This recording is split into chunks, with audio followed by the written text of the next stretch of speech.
بسم الله الرحمن الرحيم والصلاة والسلام على رسوله الكريم وعلى آله وأصحابه أجمعين أما بعد. میرے بھائی اور دوستو، ہم اپنے چاروں طرف دیکھتے ہیں، لوگ اپنے بنے ہوئے منصوبے ادھورے چھوڑ کے مر جاتے ہیں. اکثریت اگر میں کہوں، بلکہ 99% کہوں، 100% کہوں تو بھی میری بات غلط نہیں ہے کہ اپنے سارے ذہنی منصوبوں کو ہر انسان ادھورا چھوڑ کے چلا جاتا ہے. ہمارے بس میں ہوتا تو ہم اپنی ساری چیزوں کو مکمل کر کے یہاں سے جاتے، بلکہ جاتے ہی نہیں. اگر ہم سے پوچھا جاتا تو ہم تو مرنا ہی نہیں چاہتے، چاہے کوئی بوڑھا ہے، چاہے کوئی جوان ہے، چاہے کوئی فقیر ہے، چاہے کوئی امیر ہے، ہم تو مرنا نہیں چاہتے. لیکن ہم دیکھتے ہیں کہ کس طرح بے بسی کے ساتھ کوئی ہمیں ساری اپنی محنتوں سے نکال کے لے جاتا ہے. شیر شاہ سوری کی ایک بات ہے جو میں کبھی کبھی کہا کرتا ہوں، جو ہم سب پہ صادق آتی ہے. جب اس نے دلی فتح کیا تو اس کی عمر 60 سال تھی. تو یہ کہنے لگا، مجھے افسوس ہے، میرے سر پہ حکومت کا سورج اس وقت طلوع ہوا ہے جب میری اپنی زندگی کا سورج غروب ہونے والا ہے. اگر آپ اس بات پہ غور کریں گے تو اس مارکیٹ کی بات نہیں، بلکہ ساری دنیا کے انسانوں کا یہی مسئلہ ہے. جب اپنی محنت کا صلہ لینے کے قابل ہوتے ہیں تو زندگی کی ڈور کافی ساری لپٹ چکی ہوتی ہے، 2-4 گز پیچھے ہوتے ہیں. تو یہ کیا بات ہے کہ یہاں انسان اپنے منصوبے ادھورے چھوڑ کے مرتا ہے. خواہشات بے شمار، اسباب بہت تھوڑے. پھر اسباب چلو کچھ نہ کچھ مالداروں کے پاس تو ہیں، متوسط طبقے کے پاس اس سے تھوڑے ہیں، غریبوں کے پاس اس سے تھوڑے ہیں. لیکن زندگی تو سب کے پاس تھوڑی ہے. زندگی کا جو پیمانہ ہے، یہ پیسے سے اگر بڑھ جاتا تو قارون آج تک زندہ ہوتا، حکومت سے بڑھ جاتا تو شداد فرعون آج تک زندہ ہوتے. تو اب میری اس بات پہ غور فرمائیں کہ خواہشات کی حد کوئی نہیں، چاہے امیر چاہے غریب. بچوں کو ایک کھلونا دو، کہے گا دوسرا بھی لاؤ. اپنی الماری کھلونوں سے بھری ہوگی، کسی کا کھلونا دیکھے گا اس کو جپٹ کر اٹھائے گا. اس کو تو سمجھ میں کوئی نہیں. یہ انسانی فطرت ہے جو بچپن سے بیدار ہو جاتی ہے. تو اب خواہشات اس سمندر کی طرح ہیں جن کا کنارہ کوئی نہیں. پورا کرنے کے لیے 2 چیزیں ہیں، زندگی اور اسباب. اسباب ہو تو آدمی پورا کرتا ہے، زندگی ہو تو پورا کرتا ہے. اب مشکل یہ ہے کہ ان خواہشات کو پورا کرنے کے لیے جو ہمیں اسباب دیے گئے ہیں وہ بہت تھوڑے ہیں، اور زندگی اس سے بھی تھوڑی ہے. آہستہ کرو، آہستہ.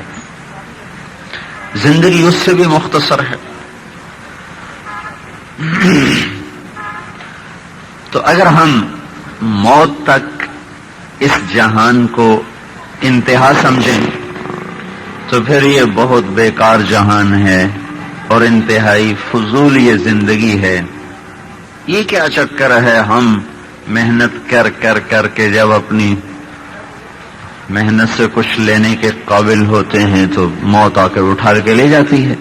تو کیا یہاں کہانی ختم ہو گئی؟ اگر تو یہاں کہانی مرضی سے اٹھنا، مرضی سے سونا، مرضی سے کھانا، پھر بڑے گھاٹے کا سودا ہے. اب اگر ہم اللہ کے علم اور قرآن کو، حدیث کو سے ہٹ کر سوچیں، صرف عقل سے سوچیں، تو ایک بات میں عرض کرتا ہوں، یہ کوئی دلیل نہیں ہے ہمارے لیے تو دلیل اللہ کا فرمان، نبی کا فرمان بس. لیکن وَلَكِنْ لِيَطْمَئِنَّ قَلْبِي، اطمینان قلب کے لیے. انسان کا جو دماغ ہے یہ ناممکن کوئی تمنا نہیں کر سکتا. انسانی کمپیوٹر اللہ نے ایسا بنایا ہے کہ اس کے اندر ناممکن کی تمنا پیدا نہیں ہوتی. مثلا کوئی دنیا کا امیر، غریب، ان پڑھ، پڑھا لکھا یہ کبھی تمنا نہیں کرے گا کبھی 2 اور 2 5 ہوتے، کبھی یہ تمنا نہیں کرے گا کبھی 2 اور 2 5 ہوتے، کبھی 3 اور 2 7 ہوتے. کیوں؟ کہ انسانی دماغ ناممکن کے تصور کو قبول نہیں کرتا. امکانیات کو قبول کرتا ہے، ناممکن قبول نہیں کرتا. اس کے باوجود یہ تو میں نے آپ کو ایک مثال دی نا، مادی مثال دی، لیکن اس کے ساتھ ساتھ وہ دیکھتا ہے کہ لوگ جوانی سے بڑھاپے میں اتر جاتے ہیں، پھر بھی تمنا کرتا ہے کاش ہمیشہ جوان رہوں. لوگوں کو مرتے دیکھتا ہے، پھر بھی تمنا کرتا ہے میں نہ مروں. یہ ناممکن کی خواہش کیوں پیدا ہو رہی ہے؟ چاروں طرف غم کی گھٹائیں دیکھتا ہے، پھر بھی چاہتا ہے میں ہمیشہ خوش رہوں. والضحى واللیل، اللہ تعالیٰ نے 2 قسمیں کھائی، ایک والضحى ایک واللیل. دن کے ایک حصے کی قسم کھائی ہے، رات پوری کی قسم کھائی ہے. والضحى دن کا ابتدائی حصہ یعنی چاشت تک. اللہ نے کہا مجھے دن کی قسم، لیکن دن کے 1/4 حصے کی قسم. واللیل رات پوری کی قسم. اس پر ایک تفسیر ہے روح البیان، عام طور پر ملتی نہیں چونکہ اس میں کچی پکی باتیں بہت ہیں. تو علامہ بروسوی یہ گزرے ہیں تو، لیکن ان میں بعض باتیں ایسی ہیں جو کسی تفسیر میں نہیں ملتی، بعض چیزیں ہیں جو کہیں نہیں ملتی، وہاں مل جاتی. تو انہوں نے والضحى اور واللیل میں سے ایک نقطہ یہ نکالا ہے کہ دن چوتھائی چونکہ روشن ہوتا ہے نا، رات اندھیری وہ پوری. تو یہاں یہ اللہ تعالیٰ بتانا چاہتا ہے کہ یہاں روشنیاں یعنی کہ خوشیاں وہ بہت تھوڑی ہیں، اور اندھیرے یعنی کہ غم اور پریشانیاں یہاں بہت زیادہ ہیں. تو اس کائنات کا ڈیزائن ایسا ہے کہ یہ انسان کی خواہشات کو توڑتی رہتی. پھر بھی ہم چاہتے ہیں ہمیں خوشیاں نصیب ہوں، ہم غم نہ دیکھیں. تو اب جب میں ناممکن کو سوچ نہیں سکتا، میرے دماغ میں ناممکن داخل ہو نہیں سکتا، پھر یہ میرے اندر کیوں آتا ہے کہ میں ہمیشہ جوان رہوں، میں زندہ رہوں، مجھے موت نہ آئے، مجھے غم نہ آئے، مجھے پریشانی نہ آئے، مجھے دکھ نہ پہنچے. یہ اس بات کی علامت ہے کہ کوئی جہان اس کائنات میں چھپا ہوا ہے جہاں جوانی ہمیشہ ہوگی، جہاں خوشیاں ہمیشہ ہوں گی، جہاں غم کوئی نہیں ہوگا، جہاں دکھ کوئی نہیں ہوگا. میرے اندر میں اس تمنا کا اٹھنا یہ ایک عقلی دلیل ہے کہ آخرت موجود ہے، آخرت موجود ہے. پھر اس کے برعکس انسانی تمنا ہے کہ مجرم کو سزا ملے، مجرم کو سزا ملے. لیکن یہاں تو اکثر مجرم آزاد پھرتے ہیں، جیلوں میں ہمارے ساتھی گشت کرتے ہیں. 70% لوگ بے گناہ پھنسے پڑے ہیں، صرف 30% مجرم ہیں، اور ان کے بھی چھوٹنے کے ہزاروں راستے ہیں، کیونکہ پاکستان کا قانون ہی ایسا ہے کہ انسانوں کا بنایا ہوا، انسانوں میں سے بھی غیر مسلم کا بنایا ہوا، وہ بیچارہ کیا جانے عدل کیا ہوتا۔ انسانی فطرت ہے کہ مجرم کو سزا ملے۔ چلو ہم نے ایک کو پکڑ لیا، پاکستان کی کمزور عدالت نے بھی اس کو پھانسی کا حکم دے دیا، اس نے 10 قتل کیے ہوئے اور وہ پھانسی بھی چڑھ گیا، تو وہ تو ایک کے بدلے میں قتل ہوا ہے، 9 کا بدلہ تو ابھی باقی ہے۔ یہ اب کس سے لیں؟ کبھی کبھی آپ اخبار میں پڑھتے ہیں نا 10 دفعہ پھانسی کی سزا، اور 10 دفعہ کس کو پھانسی دیں گے؟ یہ تو پہلی پھانسی پہ ہی مر گیا، تب مردہ کو دیتے رہو 1000 دفعہ پھانسی، اسے تو کچھ پرواہ نہیں۔ الشاۃ المذبوحۃ لا یلمها السلخ، جو بکری ذبح ہو جائے اسے کھال کھینچنے کی تکلیف کب ہوتی ہے؟ تو یہ ایسا ادھورا جہان ہے کہ نہ خواہشات کی تکمیل ہے، نہ محنت کا صلہ ہے، نہ جرم کی سزا ہے۔ 100 آدمیوں کا قاتل ہے، پکڑا گیا، وہ جو ایک دفعہ پھانسی چڑھے گا تو باقی جو 99 ہیں وہ بدلہ کہاں سے لیں گے؟ تو اللہ نے ایک جہان کہیں چھپایا ہوا ہے جہاں پورا پورا بدلہ ملے گا۔ کل نفس ذائقۃ الموت وانما توفون اجورکم یوم القیامہ۔ اب میں قرآن کو پیش کرنے لگوں۔ میں پہلے عقلی بات کی تھی نا، یہ کچی بھی ہے پکی بھی ہے، قبول بھی کرو رد بھی کرو، کوئی فرق نہیں، لیکن ٹھوس بات میں اب کہنے لگا۔ کل نفس ذائقۃ الموت، ہر ایک نے موت کا ذائقہ چکھنا ہے۔ پھر کہاں جائے گا؟ ثم توفون اجورکم یوم القیامہ، پھر ایک دن آنے والا ہے جس کو قیامت کہا جاتا ہے۔ وہ کیسے آئے گا؟ فَإِذَا جَاءَتِ الطَّامَّةُ الْكُبْرَى، وہ ایک ہنگامہ ہوگا۔ فَإِذَا جَاءَتِ الصَّاخَّةُ، وہ ایک چیخ ہوگی۔ فَإِذَا نُقِرَ فِي النَّاقُورِ، وہ ایک آواز ہوگی جو پھونکی جائے گی۔ إِن كَانَتِ إِلَّا صَيْحَةً وَاحِدَةً، وہ ایک خوفناک آواز ہوگی۔ فَإِنَّمَا هِيَ زَجْرَةٌ وَاحِدَةٌ، وہ ایک زبردست قسم کی ڈانٹ ہوگی۔ یہ قرآن اس کو اس طرح مختلف عنوان دے دے کر ہمیں جھنجھوڑنا چاہتا ہے۔ وہ ہمیں ان چھوٹی چھوٹی دکانوں میں جو لگ کر ہم اللہ کو بھول گئے، تو اس طرح قرآن ہمیں جھنجھوڑتا ہے کہ کہاں جا رہے ہو، کچھ بتا بھی تمہارے ساتھ کیا ہونے والا ہے، تمہاری مارکیٹوں کے ساتھ، ان گھروں دکانوں کے ساتھ کیا ہونے والا ہے، کچھ تمہیں خبر ہے؟ اذا زلزلت الارض زلزالها، تمہیں وہ دن بھول گئے جب زمین میں زلزلہ آئے گا۔ یوم تشقق الارض عنہم، جب یہ زمین چرتی چلی جائے گی، پھٹتی چلی جائے گی، پھٹتی چلی جائے گی، اور پھٹے گی تو کیا ہوگا؟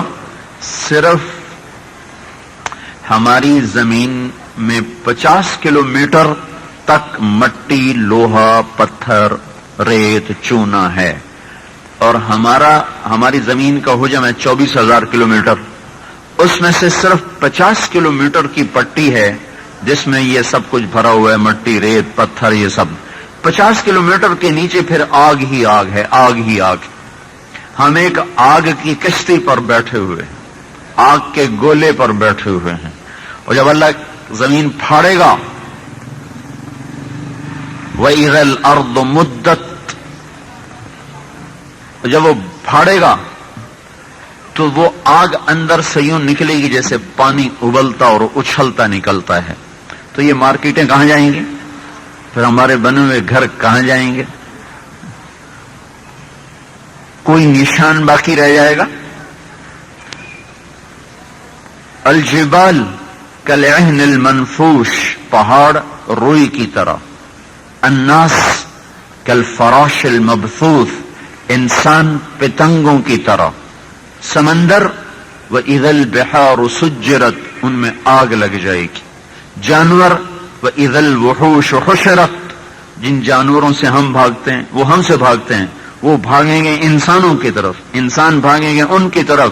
آج شیر، چیتا، ہاتھی، انسان سب کٹھے کھڑے ہوں گے اور سب کی چیخ و پکار ہوگی، کسی کو ہوش نہیں ہوگا۔ شیر کو پھاڑنے کا ہوش نہیں، سانپ کو کاٹنے کا ہوش نہیں، انسان کو دوڑنے کا ہوش نہیں. آج کسی کو عقاب اڑنے بھول جائیں گے، مور ناچنا بھول جائے گا، پانی بہنا بھول جائیں گے، دن روشنی بھول جائے گا، آسمان اپنی چھت توڑ دے گا. اذا السماء انفطرت، یہ آنکھوں کے سامنے وہ بدبخت لوگ دیکھیں گے جن پر وہ قیامت کا ڈنکا بجے گا کہ کس طرح آسمان پھٹے گا.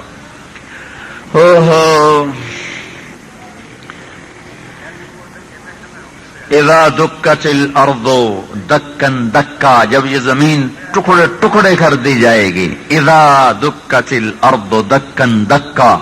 یہ آپ نے کبھی دیکھا مزدور پتھر توڑ رہتے ہیں اس سے ہتھوڑی سے؟ تو دکن دکا، یہ اللہ تعالیٰ اس طرح تعبیر کر رہا ہے کہ اللہ کا امر کو، اللہ کو نہ ہتھوڑے کی ضرورت نہ فرشتے کی ضرورت، اللہ کا امر ہوگا جو پوری زمین کو ایسے توڑ توڑ کے ریزہ ریزہ کر دے گا. فَإِذَا نُفِخَ فِي الصُّورِ نَفْخَةٌ، انجام یہ ہونے والا ہے.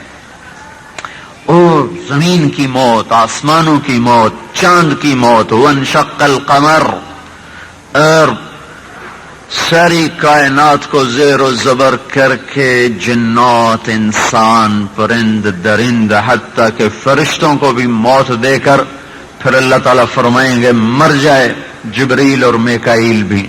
تو جب اللہ تعالیٰ کہیں گے نا مر جائے جبریل و میکائیل بھی، تو اللہ تعالیٰ کا عرش سفارش کرے گا یا اللہ ان کو تو بچا لے. تو اللہ تعالیٰ فرمائیں گے اسکت فقط کتبت الموت علی من کان تحت عرشی، چپ ہو جاؤ میرے عرش کے نیچے سب کو موت ہے. جبریل جیسا مقرب مرے گا،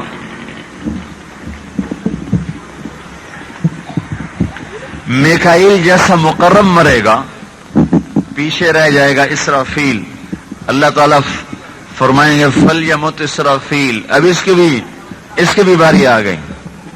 وہ جو سور پکڑ کے پھونک رہا ہوگا تو اس کے ہاتھ ایسے ہو جائیں گے. تو سور اتنی بلا ہے، اتنا بڑا ہے، اگر ساری دنیا کے انسان جنات کی روحوں کو اس میں ڈالا جائے سب اس میں سما جائیں گے، اتنی بڑی چیز ہے وہ.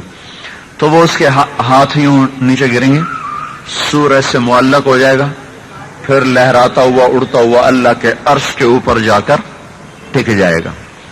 اس کے بعد اوپر اللہ اور نیچے ملک الموت. تو اللہ تعالیٰ فرمائیں گے کون باقی؟ کہیں گے یا اللہ اوپر تو باقی، نیچے میں.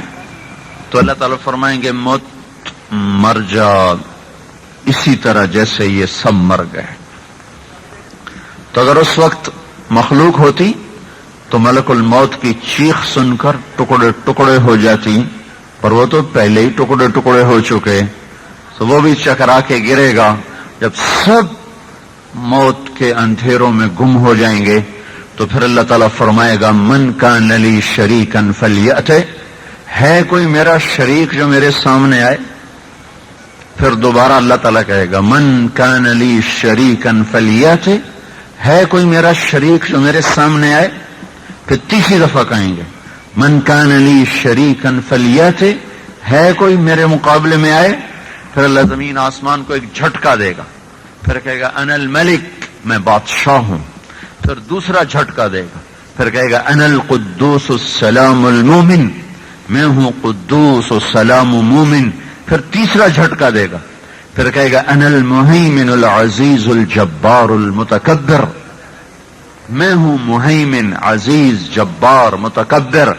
پھر اللہ تعالیٰ فرمائے گا این الملوک، کہاں چلے گئے بادشاہ؟ این الجبارون، کہاں چلے گئے ظالم؟ این المتکبرون، کہاں چلے گئے تکبر کرنے والے؟ لمن الملک اليوم، کون ہے آج بادشاہ؟ کس کے ہاتھ میں ہے بادشاہی؟ کوئی بھی نہیں جواب دینے والا. اللہ خود فرمائیں گے للہ الواحد القہار، آج اکیلے وحدہ لا شریک اللہ کی بادشاہی. یہ ایک سین ختم ہو گیا. پھر اللہ تعالیٰ فرمائے گے انا الذی بدأت بالدنیا ولم تکن شیئا وانا الذی اعیدها، میرے بندو میں نے تمہیں بنایا تھا اور میں نے تمہیں مٹا دیا، اب انتظار کرو تمہیں دوبارہ اٹھایا جائے گا، تمہیں دوبارہ زندہ کیا جائے گا. پھر ایک اور آواز آئے گی، ایک اور آواز آئے گی، ایک اور ہنگامہ پھر کھڑا ہوگا، ایک اور پکار پڑے گی.